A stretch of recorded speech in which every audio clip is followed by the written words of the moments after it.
ഒരു കാര്യം കൂടി ചോദിക്കാം. നമ്മുടെ പ്രധാനപ്പെട്ട ഒരു ആചാരമാണ് ഭരണ ദിവസം പള്ളിവാൾ എഴുന്നള്ളിക്കാറുണ്ട്.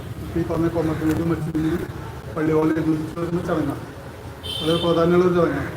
അപ്പോൾ പണ്ടത്തെ കാലത്ത് അന്നത്തെ ദിവസം പുറത്ത് പരിപാടികളൊന്നും ഉണ്ടാവാറില്ല.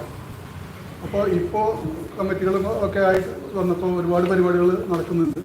അപ്പോൾ ആ ഒരു ദിവസം നമുക്കത് ചെയ്യുന്നതിൽ എന്തെങ്കിലും ഭഗവതിക്ക് അതൃപ്തി ഉണ്ടോ അതോ അത് ഇഷ്ടമാണോ എന്നുള്ള കാര്യം പള്ളിവാൾ എഴുന്നള്ളിക്കുന്ന ദിവസം എന്ത് പരിപാടികളാണ് ഗാനമേള ഉണ്ടാവാം, മറ്റെന്തെങ്കിലും പാട്ട് അങ്ങനെയുള്ള കാര്യങ്ങൾ. അല്ല, ആ ചടങ്ങ് സമയത്ത്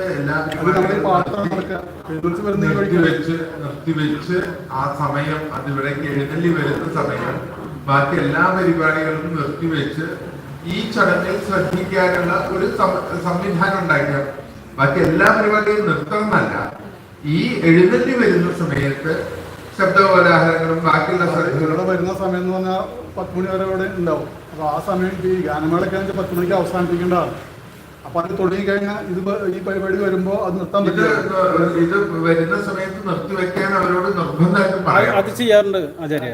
അത് സമയം ഇത് വരുന്ന സമയത്ത് നമ്മളത് നിർത്താറുണ്ട് കുറച്ച് ടൈം ആയിക്കോട്ടെ. ആ 2.5 മണിക്കൂർ ബാക്കി എല്ലാ കാര്യങ്ങളും ഗാനമേളയാണെങ്കിൽ പിന്നെ ഒരു കാര്യം ചെയ്യാം, തിരിച്ചു പറയാം, ഗാനമേള തീരുന്നവരെ എഴുന്നള്ളിക്കട്ടെ.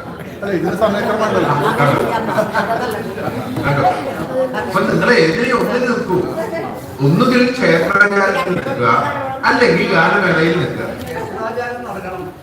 മറ്റേത് നടക്കണം. മറ്റേത് നമ്മള് ക്ഷേത്രാചാരത്തിന്റെ ആ സമയത്ത് നമ്മള് ഇത് നിർത്താറുണ്ട്. നമ്മള് അത് കടന്നു വരുമ്പോ നമ്മളത് നിർത്തും. തീരുമാനിച്ചിട്ട്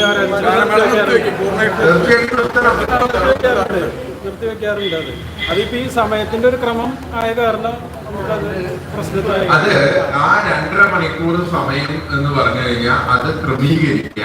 ആ സമയത്ത് മറ്റ് പ്രോഗ്രാംസ് ഒന്നും നടക്കാത്ത 2 മണിക്കൂറാക്കി മാറ്റി ആ സമയം ഇതിന് മാത്രം ശ്രദ്ധിച്ചു കഴിഞ്ഞാൽ തീർന്നു. അത് ചെയ്യാവുന്നേ.